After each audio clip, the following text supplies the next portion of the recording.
Naku po mga banateros, meron po tayong nalaman.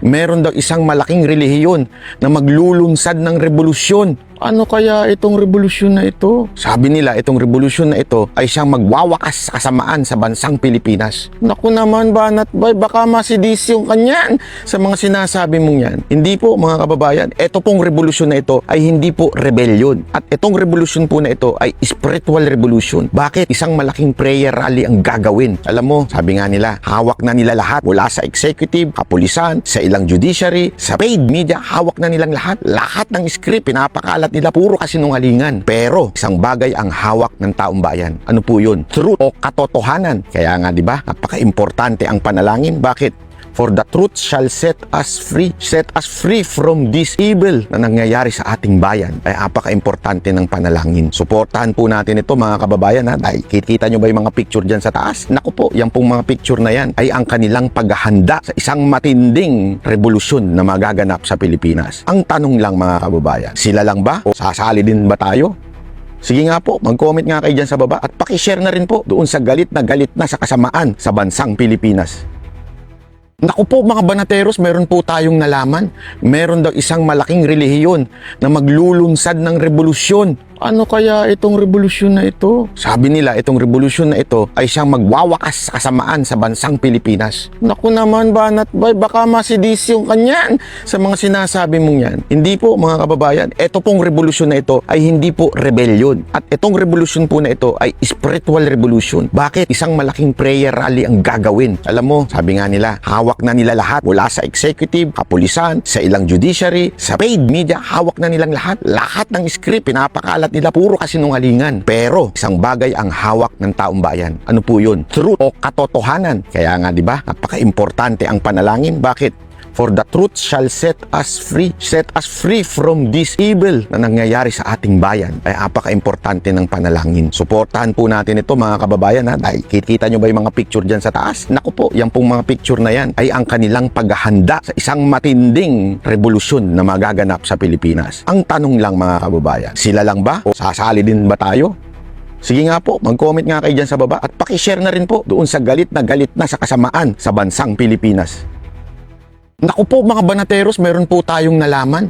Meron daw isang malaking relihiyon na maglulunsad ng revolusyon. Ano kaya itong revolusyon na ito? Sabi nila itong revolusyon na ito ay siyang magwawakas sa kasamaan sa bansang Pilipinas. Naku naman Banat Bay, baka masidis yung kanyan sa mga sinasabi mong yan. Hindi po mga kababayan, ito pong revolusyon na ito ay hindi po rebellion. At itong revolusyon po na ito ay spiritual revolution. Bakit? Isang malaking prayer rally ang gagawin. Alam mo, sabi nga nila, hawak na nila lahat mula sa executive, kapulisan, sa ilang judiciary, sa paid media, hawak na nilang lahat. Lahat ng script, pinapakalat nila, puro kasinungalingan. Pero isang bagay ang hawak ng taong bayan. Ano po yun? Truth o katotohanan. Kaya nga, di ba? Napaka-importante ang panalangin. Bakit? For the truth shall set us free from this evil na nangyayari sa ating bayan. Ay apaka-importante ng panalangin. Suportahan po natin ito mga kababayan ha. Dahil kita nyo ba yung mga picture dyan sa taas? Naku po, yung pong mga picture na yan ay ang kanilang paghahanda sa isang matinding revolusyon na magaganap sa Pilipinas. Ang tanong lang mga kababayan, sila lang ba? O sasali din ba tayo?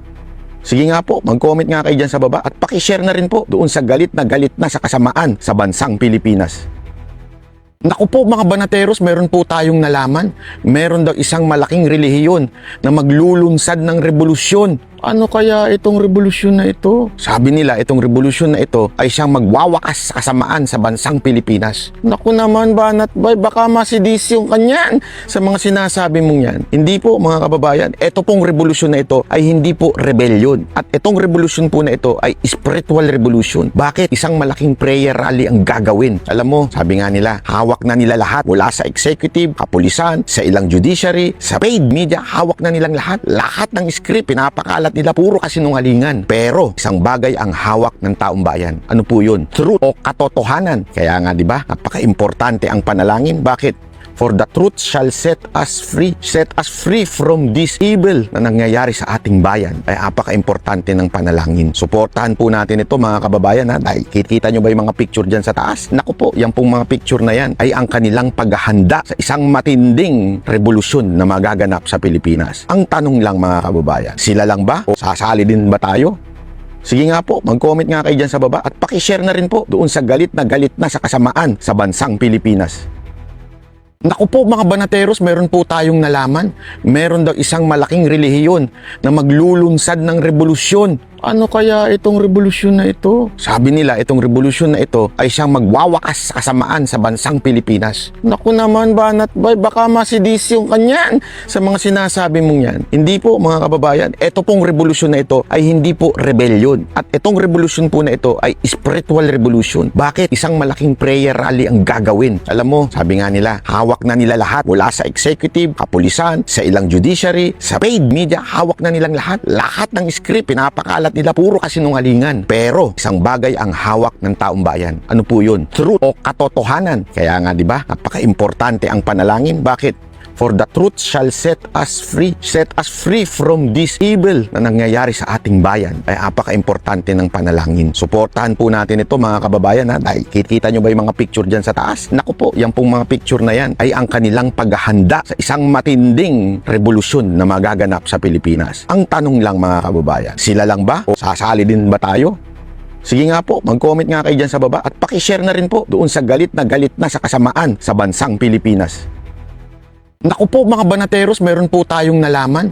Meron daw isang malaking relihiyon na maglulunsad ng revolusyon. Ano kaya itong revolusyon na ito? Sabi nila itong revolusyon na ito ay siyang magwawakas sa kasamaan sa bansang Pilipinas. Naku naman Banat Bay, baka masidis yung kanyan sa mga sinasabi mong yan. Hindi po mga kababayan, ito pong revolusyon na ito ay hindi po rebellion. At itong revolusyon po na ito ay spiritual revolution. Bakit? Isang malaking prayer rally ang gagawin. Alam mo, sabi nga nila, hawak na nila lahat mula sa executive, kapulisan, sa ilang judiciary, sa paid media, hawak na nilang lahat. Lahat ng script, pinapakalat nila, puro kasinungalingan. Pero isang bagay ang hawak ng taong bayan. Ano po yun? Truth o katotohanan. Kaya nga, di ba? Napaka-importante ang panalangin. Bakit? For the truth shall set us free. Set us free from this evil na nangyayari sa ating bayan. Ay apaka-importante ng panalangin. Suportahan po natin ito mga kababayan ha. Dahil kita nyo ba yung mga picture dyan sa taas? Naku po, yung pong mga picture na yan ay ang kanilang paghahanda sa isang matinding revolusyon na magaganap sa Pilipinas. Ang tanong lang mga kababayan, sila lang ba o sasali din ba tayo?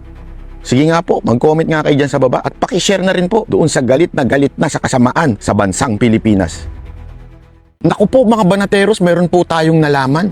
Meron daw isang malaking relihiyon na maglulunsad ng revolusyon. Ano kaya itong revolusyon na ito? Sabi nila itong revolusyon na ito ay siyang magwawakas sa kasamaan sa bansang Pilipinas. Naku naman Banat Bay, baka masidis yung kanyan sa mga sinasabi mong yan. Hindi po mga kababayan, ito pong revolusyon na ito ay hindi po rebellion. At itong revolusyon po na ito ay spiritual revolution. Bakit? Isang malaking prayer rally ang gagawin. Alam mo, sabi nga nila, hawak na nila lahat mula sa executive, kapulisan, sa ilang judiciary, sa paid media, hawak na nilang lahat. Lahat ng script, pinapakalat nila, puro kasinungalingan. Pero isang bagay ang hawak ng taong bayan. Ano po yun? Truth o katotohanan. Kaya nga, di ba? Napaka-importante ang panalangin. Bakit? For the truth shall set us free. Set us free from this evil na nangyayari sa ating bayan. Ay apaka-importante ng panalangin. Suportahan po natin ito mga kababayan ha. Dahil kita nyo ba yung mga picture dyan sa taas? Naku po, yung pong mga picture na yan ay ang kanilang paghahanda sa isang matinding revolusyon na magaganap sa Pilipinas. Ang tanong lang mga kababayan, sila lang ba o sasali din ba tayo? Sige nga po, mag-comment nga kayo dyan sa baba at pakishare na rin po doon sa galit na sa kasamaan sa bansang Pilipinas.